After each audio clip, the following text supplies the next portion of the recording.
بسم اللہ الرحمن الرحیم۔ میں جانتا ہوں تم کس قدر حرم کا احترام اور عزت کرتے ہو۔ میری جان کی قسم، تم حرم میں چوریاں تو کرتے ہو مگر یہاں اپنا خون بہا وصول کرنے کے لیے تیار نہیں ہو۔ بس بنو بکر والے بنو خزاع کو جو نقصان پہنچا چکے تھے وہ پہنچا چکے، اور حرم میں وہ ان کے خلاف حرکت میں نہ آئے، اور اپنے سردار کی بات مانتے ہوئے انہوں نے انکار کر دیا اور حرم میں بنو خزاع کا قتل عام نہ کیا۔ حرم میں پناہ حاصل ہو جانے کے بعد بنو خزاع میں سے ایک شخص عمرو بن سالم مکہ سے نکل کر مدینہ کی طرف روانہ ہوا۔ چونکہ اپنے آپ کو مسلمانوں کے ساتھ وابستہ کر لینے کے بعد بنو خزاع کے بہت سے لوگوں نے اسلام قبول کر لیا تھا، لہٰذا عمرو بن سالم کو امید تھی کہ وہ حضور صلی اللہ علیہ وسلم کے پاس جا کر بنو بکر اور قریش کی اس زیادتی کی خبر کرے گا۔ تب ان دونوں قوتوں کے خلاف حضور صلی اللہ علیہ وسلم بنو خزاع کی مدد کرنے پر آمادہ ہو جائیں گے۔ لہٰذا اسی امید اور اسی نظریے کے تحت عمرو بن سالم کسی کو بتائے بغیر مدینہ کی طرف روانہ ہوا، اور جس وقت حضور صلی اللہ علیہ وسلم مسجد میں تشریف فرما تھے، اس وقت عمرو بن سالم حضور صلی اللہ علیہ وسلم کی خدمت میں حاضر ہوا، اور جن اشعار میں اس نے حضور صلی اللہ علیہ وسلم کی خدمت میں التجا کی، اس کا ترجمہ یہ ہے: اے پروردگار، میں محمد صلی اللہ علیہ وسلم کو اپنے آباء و اجداد کا قدیم معاہدہ یاد دلاتا ہوں، یہ کہ بنی عبد مناف اور قصی کی مائیں بنو خزاع سے ہی تعلق رکھتی تھیں۔ اے محمد صلی اللہ علیہ وسلم اور آل محمد صلی اللہ علیہ وسلم، تم ہماری ہی نسل سے تعلق رکھتے ہو، اور ہماری ہی اندر کے لوگ تمہیں جاننے والے ہیں۔ اسی بنا پر قریش کو چھوڑ کر ہم نے اپنے آپ کو تمہارے ساتھ وابستہ کر لیا ہے، اور ہمارے بہت سے لوگوں نے اسلام قبول کر لیا ہے۔ بس اللہ آپ کو ہدایت دے، ہماری فوری مدد فرمائیے اور اللہ کے بندوں کو بلائیے کہ وہ ہماری قوموں کے لیے جمع ہو جائیں۔ اے اللہ کے رسول صلی اللہ علیہ وسلم، مکہ والوں نے آپ صلی اللہ علیہ وسلم کے ساتھ وعدہ کیا تھا کہ جس قبیلے کا دل چاہے قریش سے اتحاد کرے، اور جس کا دل چاہے مسلمانوں سے اتحاد کرے، کوئی بھی کسی قبیلے کے خلاف حرکت میں نہ آئے گا۔ سو اے اللہ کے رسول صلی اللہ علیہ وسلم، قریش نے اس میثاق کو توڑ دیا ہے۔ انہوں نے بنو بکر کی مدد کرتے ہوئے ہمارے خلاف اپنے آدمی ہماری گھات میں بٹھائے، اور وہ تیر کے مقام پر انہوں نے ہم پر ایک ہولناک شب خون مارا۔ اس وقت ہمارے لوگوں کا قتل عام کیا جب وہ رکوع اور سجود کے عالم میں تھے۔ سو اے اللہ کے رسول صلی اللہ علیہ وسلم، ان دشمنوں کے مقابلے میں ہماری مدد فرمائیے۔ عمرو بن سالم کے یہ سارے اشعار سننے کے بعد حضور صلی اللہ علیہ وسلم نے اسے مخاطب کرتے ہوئے بڑی شفقت اور نرمی میں ڈھارس دیتے ہوئے کہا: اے ابن سالم، مطمئن رہو، اگر قریش اور بنو بکر نے مل کر تمہارے خلاف شب خون مارا ہے تو پھر تمہاری مدد ضرور کی جائے گی۔ حضور صلی اللہ علیہ وسلم کی طرف سے یہ یقین دہانی ہونے پر عمرو بن سالم واپس مکہ کی طرف چلا گیا تھا، کیونکہ عمرو بن سالم اپنے طور پر مکہ سے نکل کر مدینہ کی طرف آیا تھا اور حضور صلی اللہ علیہ وسلم سے مدد کی درخواست کی تھی، لہٰذا اس کے قبیلے والوں کو علم نہ تھا کہ عمرو بن سالم مسلمانوں سے مدد طلب کرنے کے لیے مدینہ جا چکا ہے۔ اسی بنا پر بنو خزاع نے اپنا ایک سردار بدیل بن ورقہ کو اپنے چند جوانوں کے ایک وفد کو حضور صلی اللہ علیہ وسلم کے پاس روانہ کیا، تاکہ وہ حضور صلی اللہ علیہ وسلم کی خدمت میں حاضر ہو کر نہ صرف یہ کہ بنو خزاع کے نقصان کی خبر کریں، بلکہ حضور صلی اللہ علیہ وسلم سے اعانت کی درخواست بھی کی جائے۔ بس بدیل بن ورقہ کی سرکردگی میں یہ وفد حضور صلی اللہ علیہ وسلم کی خدمت میں حاضر ہوا۔ اس وفد کے لوگوں نے بنو خزاع کے نقصان سے حضور صلی اللہ علیہ وسلم کو باخبر کیا، اور ساتھ ہی بنو بکر اور قریش کے خلاف مدد کی درخواست بھی کی۔ حضور صلی اللہ علیہ وسلم نے اس وفد کو بھی اعانت کی یقین دہانی کرائی، اور اس وفد نے جاتے جاتے حضور صلی اللہ علیہ وسلم سے یہ بھی کہہ دیا کہ ابو سفیان معاہدہ حدیبیہ کی تجدید کرنے ضرور آپ صلی اللہ علیہ وسلم کی خدمت میں حاضر ہوگا، کیونکہ ہم پر حملہ آور ہو کر انہوں نے صلح حدیبیہ کی قطعی طور پر خلاف ورزی کی ہے۔ بہرحال حضور صلی اللہ علیہ وسلم کی یقین دہانی پر بدیل بن ورقہ کی سرکردگی میں آنے والا یہ وفد مدینہ سے مکہ کی طرف روانہ ہو گیا تھا۔ راستے میں بدیل بن ورقہ کی ملاقات ابو سفیان بن حرب سے ہو گئی۔ اس وقت ابو سفیان ایک وفد لے کر مکہ سے مدینہ کی طرف جا رہا تھا، کیونکہ اسے خدشہ تھا کہ حضور صلی اللہ علیہ وسلم کو یہ خبر ضرور پہنچ جائے گی کہ قریش نے بنو بکر کے ساتھ مل کر صلح حدیبیہ کی خلاف ورزی کی ہے، لہٰذا اپنی وفد کے ارکان کے ساتھ صلح حدیبیہ کی تجدید کرنے مدینہ کی طرف جا رہا تھا۔ راستے میں جب دونوں ایک دوسرے کے سامنے آئے اور ابو سفیان نے بدیل بن ورقہ کو دیکھا تو اس نے اسے مخاطب کر کے پوچھا، اے ابن ورقہ، کہاں سے آ رہے ہو؟ بدیل بن ورقہ نے فوراً اصل معاملے کو چھپاتے ہوئے کہا، میں یوں ہی وادی کے اندر اس ساحل کی طرف نکل گیا تھا، کیونکہ بنو بکر کے شب خون مارنے کے باعث ہمارے آدمی ادھر ادھر بکھر گئے تھے، میں انہیں ہی تلاش کرتا پھر رہا ہوں۔ ابو سفیان نے پھر پوچھا، کیا تم محمد صلی اللہ علیہ وسلم کے پاس مدینہ نہیں گئے تھے؟ بدیل نے نفی میں سر ہلاتے ہوئے کہا،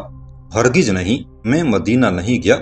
بدیل بن ورقہ کے اس جواب پر ابو سفیان بن حرب کی تسلی نہ ہوئی، تاہم اس نے اسے اس کے وفد کے ارکان کے ساتھ جانے دیا، اور جب بدیل بن ورقہ اپنے ساتھیوں کے ساتھ دور چلا گیا تو ابو سفیان نے اپنے وفد کے لوگوں کو مخاطب کرتے ہوئے کہا، اے میرے عزیزو، سنو، میرا دل کہتا ہے کہ بدیل ضرور اپنے ساتھیوں کے ساتھ مدینہ سے لوٹ رہا ہے، اور اس نے وہاں جا کر ضرور مسلمانوں سے ہمارے خلاف اور بنو بکر کے خلاف مدد کی استدعا کی ہوگی، لہٰذا آؤ دیکھتے ہیں کہ بدیل بن ورقہ مدینہ گیا تھا یا نہیں۔ اے میرے عزیزو، بدیل بن ورقہ اور اس کے ساتھیوں کے اونٹوں نے کھڑے ہو کر یہاں جو مینگنیاں کی ہیں یہ بتائیں گی کہ یہ لوگ مدینہ گئے تھے یا نہیں، کیونکہ مدینہ کے لوگ اپنے جانوروں کے چارے میں کھجور ضرور ملاتے ہیں۔ سو ان اونٹوں کی مینگنیاں دیکھو، اگر ان میں کھجوروں کی گٹلیاں ملتی ہیں تو یہ ضرور مدینہ سے ہو کر آئے ہیں، اور اگر ایسا نہیں ہے تو پھر یہ لوگ مدینہ نہیں گئے۔ اس پر ابو سفیان کے ساتھیوں نے فوراً آگے بڑھ کر بدیل بن ورقہ کے اونٹوں کی مینگنیوں کو جب دیکھا تو انہوں نے ان کے اندر کھجور کی گٹھلیوں کو پایا۔ اس پر ابو سفیان نے چلا کر کہا، سنو میرے ساتھیوں، یہ بدیل بن ورقہ اور اس کے ساتھی ضرور مدینہ سے آ رہے ہیں، لہٰذا ہمیں بھی پہلے کی نسبت زیادہ تیزی کے ساتھ مدینہ کی طرف سفر کرنا چاہیے، اور قبل اس کے کہ مسلمان بنو خزاع کے حق میں ہمارے اور بنو بکر کی خلاف حرکت میں آئیں، ہمیں فوراً ان سے مل کر صلح حدیبیہ کی تجدید کر لینی چاہیے۔ اس کے بعد بڑی تیزی سے ابو سفیان اپنے وفد کے اراکین کے ساتھ مدینہ کی طرف روانہ ہو گیا تھا۔ ابو سفیان رسول اللہ صلی اللہ علیہ وسلم کی خدمت میں مدینہ میں پہنچ گیا۔ مدینہ میں داخل ہو کر یہ پہلے اپنی بیٹی ام حبیبہ کے ہاں داخل ہوا، اور وہاں حضور صلی اللہ علیہ وسلم کے لیے جو بستر لگا ہوا تھا اس پر بیٹھنے کا ارادہ کیا۔ ام حبیبہ نے جب دیکھا کہ ان کا باپ حضور صلی اللہ علیہ وسلم کے بستر پر بیٹھنے کا ارادہ کرتا ہے تو فوراً آگے بڑھی اور وہ بستر لپیٹ کر الگ رکھ دیا۔ اس پر ابو سفیان نے اپنی بیٹی ام حبیبہ کو مخاطب کرتے ہوئے کہا، اے میری بیٹی، میں سمجھ نہیں سکا یہ بستر لپیٹ کر تو نے الگ کیوں رکھ دیا ہے؟ کیا تو نے مجھے بستر سے بہتر سمجھا جو تو نے بستر ہٹا دیا، یا بستر کی حفاظت کے لیے خود مجھے اسے ہٹا دیا ہے؟ اس پر ام حبیبہ نے اپنے باپ ابو سفیان کو مخاطب کرتے ہوئے کہا، اے میرے باپ، بات یہ ہے کہ یہ بستر حضور صلی اللہ علیہ وسلم کا ہے، اور آپ ایک مشرک ہیں۔ مشرک چونکہ نجس ہوتا ہے، اس لیے میں نے پسند نہیں کیا کہ آپ حضور صلی اللہ علیہ وسلم کے بستر پر بیٹھیں، لہٰذا میں نے اسے لپیٹ کر الگ رکھ دیا ہے۔ اس پر ابو سفیان کی حالت عجیب سی ہو گئی تھی، اور اس نے اپنی بیٹی کو مخاطب کرتے ہوئے کہا، اے میری بیٹی، خدا کی قسم، مجھ سے الگ ہونے کے بعد تیرے اندر شر پیدا ہو گیا ہے۔ اپنی بیٹی کے پاس سے اٹھ کر ابو سفیان حضور صلی اللہ علیہ وسلم کی خدمت میں حاضر ہوا،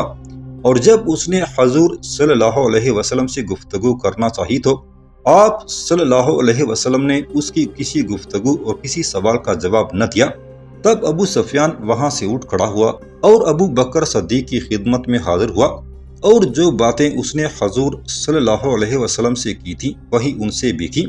اس پر ابو بکر صدیق نے ابو سفیان کو جواب دیتے ہوئے کہا، اے ابو سفیان، تو صلح حدیبیہ کی تجدید چاہتا ہے، چونکہ اس سلسلے میں حضور صلی اللہ علیہ وسلم نے تمہیں کوئی جواب نہیں دیا، لہٰذا یہ کام میں کیسے اور کیوں کر سکتا ہوں؟ ابو بکر صدیق سے مایوس ہونے کے بعد ابو سفیان وہاں سے اٹھ کھڑا ہوا اور عمر بن خطاب کی خدمت میں حاضر ہوا، اور وہی گفتگو کی جو اس نے حضور صلی اللہ علیہ وسلم اور ابو بکر صدیق سے کی تھی۔ اس پر عمر فاروق نے اسے جواب دیتے ہوئے کہا، اے ابو سفیان، بھلا میں تمہاری خاطر حضور صلی اللہ علیہ وسلم سے تمہاری کیوں کر سفارش کروں گا؟ خدا کی قسم اگر مجھے معمولی سی بھی قدرت مل جائے تو میں تمہارے خلاف جہاد کا اعلان کر دوں۔ عمر فاروق سے بھی مایوس ہو جانے کے بعد ابو سفیان وہاں سے اٹھ کر حضرت علی کے گھر میں گیا تو اس وقت ان کے پاس فاطمہ اور ان کے بیٹے حسین بھی بیٹھے ہوئے تھے جو ابھی ننھے سے بچے ہی تھے۔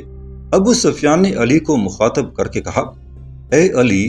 میں سب لوگوں میں تمہیں اپنے لیے زیادہ مہربان پاتا ہوں۔ دیکھو، میں ایک ضرورت کے تحت مکہ سے مدینہ آیا ہوں اور جس مقصد کے لیے میں یہاں آیا ہوں اس مقصد میں ناکام مکہ میں نہیں لوٹنا چاہتا، اس لیے اس سلسلے میں آپ رسول اللہ صلی اللہ علیہ وسلم سے میری سفارش کریں۔ اس پر حضرت علی نے ابو سفیان کو جواب دیتے ہوئے کہا، اے ابو سفیان، تیرا برا ہو، خدا کی قسم حضور صلی اللہ علیہ وسلم نے تو ایک بات پر مصمم ارادہ کر لیا ہے، لہٰذا میں اس سلسلے میں ان سے ہرگز بات نہیں کرتا۔ حضرت علی سے مایوس ہو جانے کے بعد ابو سفیان فاطمہ کی طرف متوجہ ہوا اور کہا، اے محمد صلی اللہ علیہ وسلم کی بیٹی، کیا تم اپنے اس چھوٹے بیٹے سے کہو گی کہ وہ دونوں فریقوں میں بیچ بچاؤ کرا دے اور اس طرح یہ ہمیشہ کے لیے عرب کا سردار پکارا جائے؟ اس پر فاطمہ نے جواب دیتے ہوئے کہا، خدا کی قسم ابھی تو یہ بچہ ہے اور اس قابل نہیں کہ لوگوں میں بیچ بچاؤ کرا سکے۔ دراصل اس وقت کوئی بھی بیچ بچاؤ نہیں کرا سکتا۔ ابو سفیان نے ہر طرف سے مایوس ہو جانے کے بعد دوبارہ علی کو مخاطب کرتے ہوئے کہا، میں سمجھتا ہوں کہ تم میرے معاملے میں کچھ بگڑے اور ناراض سے لگتے ہو، اس لیے مجھے کچھ خیر خواہانہ مشورہ دو کہ اس موقع پر مجھے کیا اقدام کرنا چاہیے۔ اس پر حضرت علی نے ابو سفیان کو مخاطب کرتے ہوئے کہا، اے ابو سفیان، خدا کی قسم تمہارے لیے کوئی ایسی بات نہیں کر سکتا جس سے تمہیں کوئی فائدہ پہنچ سکے، لیکن تم بنو کنانہ کے سردار ہو، اس لیے سب لوگوں کے سامنے جا کر معاہدہ حدیبیہ کی تجدید کر دو، پھر مکہ کا راستہ لو۔ ابو سفیان یہ بات سن کر خوش ہوا اور پوچھا، تم سمجھتے ہو کہ ہمیں اس سے کوئی فائدہ پہنچے گا؟ حضرت علی نے پھر جواب دیتے ہوئے کہا، نہیں، خدا کی قسم میں ایسا نہیں سمجھتا، لیکن اس کے سوا کوئی دوسرا چارہ بھی نہیں۔ چنانچہ ابو سفیان وہاں سے بھی اٹھ کھڑا ہوا اور سیدھا مسجد نبوی صلی اللہ علیہ وسلم میں داخل ہوا اور وہاں کھڑے ہو کر اہل مدینہ کو مخاطب کرتے ہوئے کہا، لوگو، میں سب کے سامنے معاہدہ حدیبیہ کی تجدید کرتا ہوں۔ یہ کہہ کر ابو سفیان مسجد سے نکلا، پھر اپنے اونٹ پر اپنے ساتھیوں کے ساتھ مکہ کی طرف کوچ کر گیا تھا۔ ابو سفیان جب مکہ میں داخل ہوا تو قریش کے سردار اس کے پاس جمع ہوئے اور پوچھا، اے ابو سفیان، تم مدینہ میں کیا معاملہ طے کر کے لوٹے ہو؟ ابو سفیان نے مایوسانہ انداز میں کہا، سنو میرے رفیقو، میں محمد صلی اللہ علیہ وسلم کے پاس گیا، لیکن بخدا انہوں نے میری بات کا کوئی جواب نہ دیا۔ پھر میں ابن قحافہ ابو بکر سے ملا، مگر ان سے بھی مجھے کوئی بلائی نظر نہ آئی۔ اس کے بعد میں ابن خطاب عمر کے پاس گیا، لیکن اس شخص کو تو میں نے اپنا سخت اور بدترین دشمن پایا، اور آخر میں علی کے پاس گیا تو انہیں باقی تمام لوگوں سے نسبتاً اپنے لیے نرم و ملائم پایا۔ بس علی نے جو مجھے مشورہ دیا وہ میں نے کر دیا، مگر خدا کی قسم میں نہیں کہہ سکتا کہ میرے عمل سے کوئی فائدہ ہوگا یا نہیں۔ اس پر قریش کے رؤساء نے پوچھا، اے ابو سفیان، علی نے تمہیں کیا مشورہ دیا اور تم نے اس پر کیسا عمل کیا؟ ابو سفیان پھر بولا اور کہا، انہوں نے مجھے مشورہ دیا کہ میں مسجد میں داخل ہو کر اہل مدینہ کو مخاطب کرتے ہوئے معاہدہ حدیبیہ کی تجدید کر دوں۔ سو اے میرے رفیقو، میں نے ایسا ہی کیا۔ میں مسجد میں داخل ہوا اور مدینہ کے سارے لوگوں کو مخاطب کرتے ہوئے میں نے کہا کہ ہم معاہدہ حدیبیہ کی تجدید کرتے ہیں۔ اس پر قریش کے رؤساء میں سے ایک نے ابو سفیان کو مخاطب کرتے ہوئے پھر پوچھا، اے ابو سفیان، کیا محمد صلی اللہ علیہ وسلم نے تمہاری اس تجدید کی تصدیق کی یا نہیں؟ ابو سفیان نے نفی میں جواب دیتے ہوئے کہا،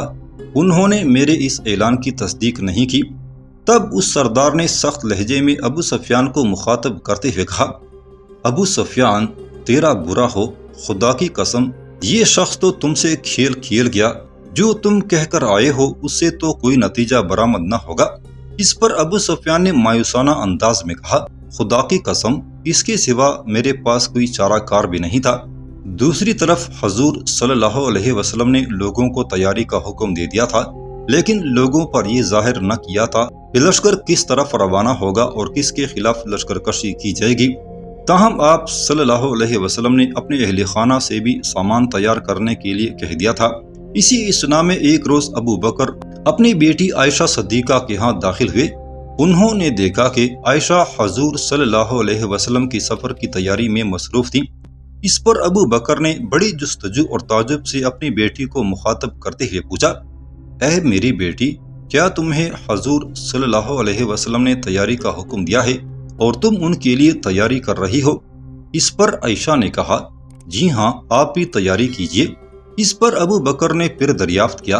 اے میری بیٹی، تمہارا کیا خیال ہے حضور صلی اللہ علیہ وسلم کہاں اور کدھر کا ارادہ رکھتے ہیں؟ جواب میں عائشہ بولیں اور کہا، خدا کی قسم مجھے بھی علم نہیں۔ اس کے بعد ابو بکر وہاں سے چلے گئے۔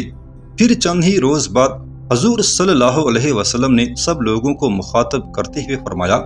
ہمارا مکہ کا ارادہ ہے، اور اعلانیہ لوگوں کو حکم دیا کہ وہ کوشش کر کے اپنی تیاریاں جلد مکمل کر لیں۔ ساتھ ہی آپ صلی اللہ علیہ وسلم نے آسمان کی طرف دیکھتے ہوئے دعائیا انداز میں فرمایا، اے میرے اللہ، قریش کو آنکھوں اور خبروں کے معاملے میں پکڑ لے، یعنی نہ قریش کو ہماری تیاری کی خبر ہو اور نہ وہ ہماری تیاری کو دیکھ ہی سکیں، یہاں تک کہ ہم ان پر اچانک حملہ آور ہو جائیں۔ بہرحال حضور صلی اللہ علیہ وسلم کے اس اعلان پر مسلمان بڑے ذوق و شوق اور بڑے جوش و خروش کے ساتھ اہل مکہ کے خلاف جنگ کی تیاریاں کرنے لگے تھے۔ اس موقع پر لوگوں کے جذبے حریت کو ابھارنے کے لیے اور لوگوں کو اہل مکہ کے خلاف بنو خزاع کی مدد پر آمادہ کرنے کے لیے حسان بن ثابت نے چند رزمیہ قسم کے اور پرجوش اشعار کہے، جن کا مطلب کچھ یوں ہے، اس امر نے مجھے سخت تکلیف اور دکھ پہنچایا ہے کہ بنو کعب کے آدمیوں کی گردنیں ان لوگوں کے ہاتھوں سے کیوں کاٹی گئیں جنہوں نے کھلم کھلا اپنی تلواروں کو نیام سے نکالا تھا۔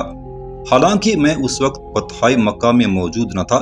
لیکن مجھے خبر ملی کہ دشمن نے چوری چھپے قتل گیری میں حصہ لیا تھا اور بہت سے مقتولین کو کپڑوں میں نہیں چھپایا گیا تھا کیونکہ وہ بے گور و کفن ہی پڑے رہ گئے تھے۔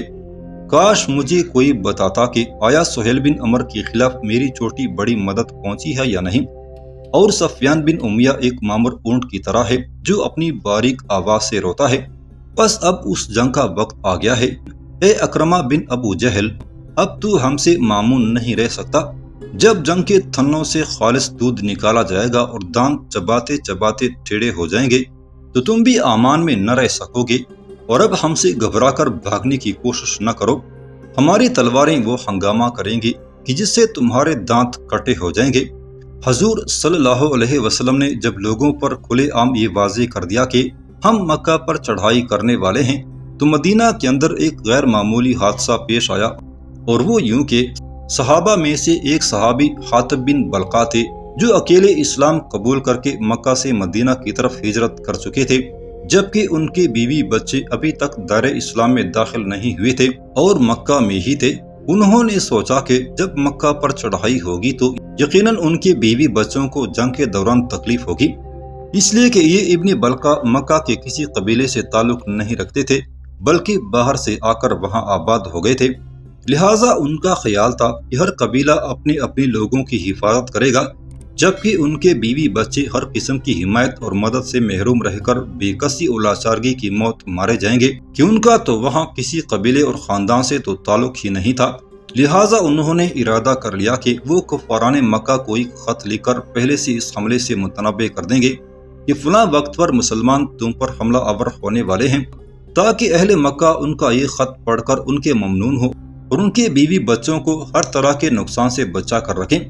اتفاق سے ان دنوں مکہ کی ایک عورت جو بنی مطلب کی باندیوں میں سے ایک تھی اپنے کسی کام کے سلسلے میں مدینہ آئی ہوئی تھی اور یہ واپس مکہ جانے کا ارادہ کر رہی تھی۔ بس یہ ابھی بلقا اس عورت سے ملا، اس نے مکہ کے رؤسا کے نام ایک خط لکھا کہ حضور صلی اللہ علیہ وسلم چند دنوں میں تم پر حملہ کرنے والے ہیں اور میں تمہیں پہلے سے اس کی خبر کر رہا ہوں۔ ساتھ ہی انہوں نے خط میں یہ بھی لکھ دیا کہ مکہ میں جو ان کے بیوی بچے ہیں ان کی حفاظت کی جائے۔ اس عورت کو ملنے کے بعد ابھی بلقا نے اس کے ساتھ ایک اچھے معاوضے پر اسے ایک وعدہ لیا کہ یہ خط وہ مکہ کے رؤسا تک پہنچا دے گی۔ اس عورت نے حامی بھر لی۔ اس خط کو اس نے اپنے بالوں میں رکھا اور اوپر سے مینڈیاں گوند لی، اور یوں وہ حاتب بن بلقا کا خط لے کر مدینہ سے مکہ روانہ ہو گئی۔